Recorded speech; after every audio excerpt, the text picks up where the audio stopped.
So, kind of playing along with that, with what people may see as wrong, what do you say to those who say you're running on the same promises that were made 4 years ago? What has your progress been? Well, until our crime rate is indicative of a city that has 32,000 people or a metropolitan area that has about 100,000 people, you have to say you're going to run on crime again. Until the river, until we've dealt with stormwater, until our nitrogen, phosphorus, and sediment levels are acceptable levels for the state and for the Chesapeake Bay, then we're not done. Until that crane shows up downtown, I'm ready to help everybody who wants to do something good for us. We're going to announce this week that the river has actually gotten much healthier. We'll do that this week. You know, there are things going on downtown that people should be proud of. There are ways that we can do better in terms of reducing our crime rate, making our places safer for our residents, safer for people who come in. 150 to 175,000 people come into this town each day. We are the Baltimore city of the Route 13 corridor, as you know, Baltimore is for the I-95 corridor in between Wilmington and Washington, D.C. We've got to act like that. What would I say to them that I'm running? I don't think you have anything. I don't think you have anything better to say if that's the best you can say. That's what I'm doing. So, you know, it is the work is never going to be done. So you have to keep moving forward. And you gave the state of the city just a couple weeks ago, and you started it off, and it got pretty intense in the room when you said, I mean, the state of our city is strong. Yeah. Why is the state of our city strong? Because we're better than we were yesterday. We're better than we were last month. We're better than we were a year ago. We're better than we were 4 years ago. We're better than we were a decade ago. That's why it's strong. Every municipality right now is dealing with a drop in assessable bases and budgets. You know, anybody who goes, this is only happening in Salisbury. All of these troubles are happening everywhere. Assessable bases are dropping. Having to deal with stormwater is a necessity in the state of Maryland if you're one of our 147 odd municipalities. Everybody's dealing with the same thing. The question is, how do you approach solving it? And that's why I think we're strong. I think we're strong because we've cut the size of government by 20% during these drops in assessable base and how much money we have, and we're still able to provide our services. We haven't hired any more police officers than we had a decade ago, but our crime rate is down by 40%, while our population is up by 33%.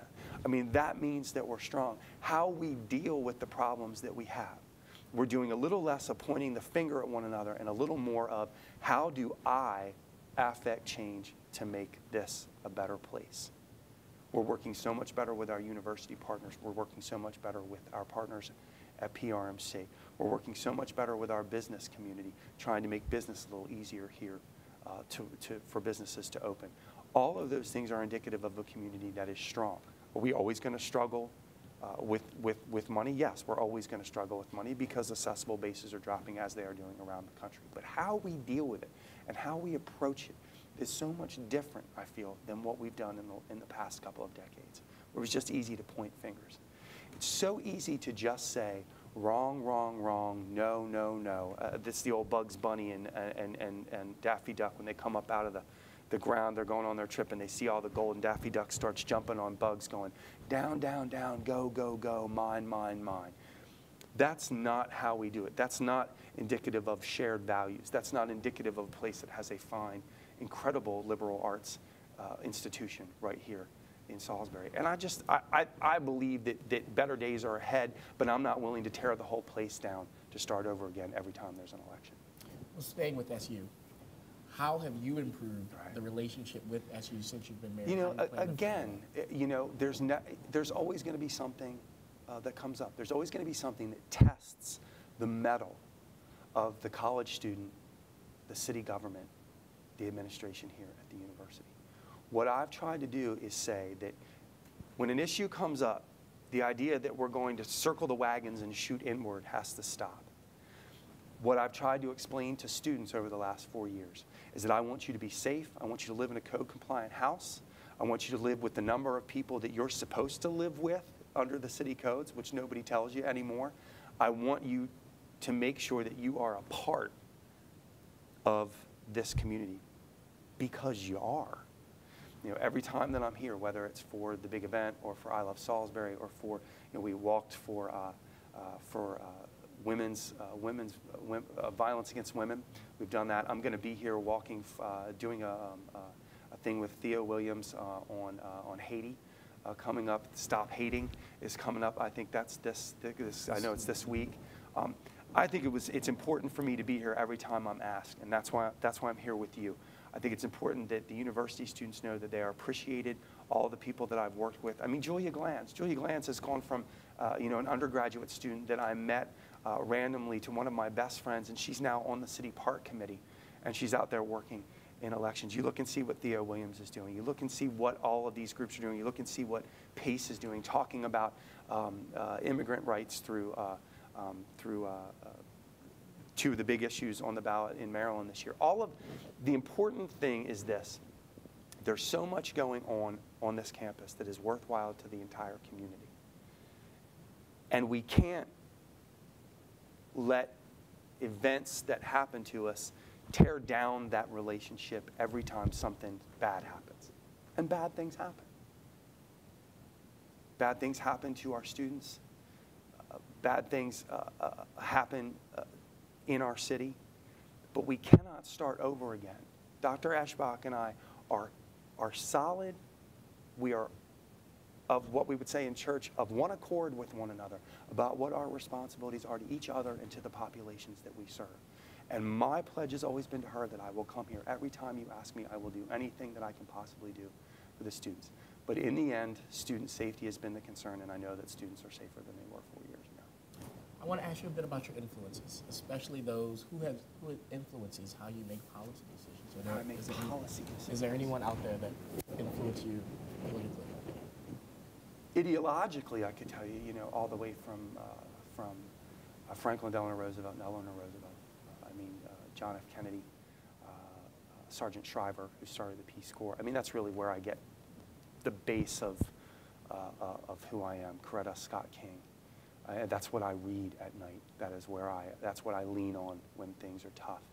But policy-wise, I mean, coming up when I was your age and going to school here and living in Pocomoke, Dorner, and Severn, I mean, William Donald Schaefer, who was the mayor of Baltimore, I mean, was just an incredible person to learn what it means to do this. He taught me that pothole may mean something to the mayor and to the Public Works Department, but what it means to the person who's got to drive over it or the person who's got to live through it is more important than anything else. Kathleen Kennedy Townsend, when she was the Lieutenant Governor of Maryland, just an incredible servant talking about service with our students, those sorts of things. Anybody that's in the labor movement, everyone, the Dow Jones Industrial hits, a record high this week, and you look around and go, who benefited from that? Those are the things that people who work in our neighborhood, Susan Carey, who's been the president of my neighborhood association for about 11 years, that's just such an inspiration for someone who takes on everybody's problems. And when I'm out in the middle of the night and I get out of the car to take a number off a street light that's going out so that it can go into the vast bureaucracy that I run and then the vast bureaucracy of Delmarva Power to get it turned back on, you realize that there is something else that drives you, and it is people right on a street-by-street basis that are making a difference. And those people, I think there's so many. I used to say, I still say it, that you go out to a Habitat for Humanity ribbon cutting, or we were somewhere the other day, and I just said, I think that there's angels on this planet masquerading as humans. The things that Salisbury's Promise does, the things that we do with Kids of Honor, Paula Morris. I just think that those things are the things. I believe that what I have to get our city to do is be worthy of having those great things happening in it, and I'm not done doing that yet. All right, lastly, if there's anything else you'd like to say to students, voters, anyone who may be watching.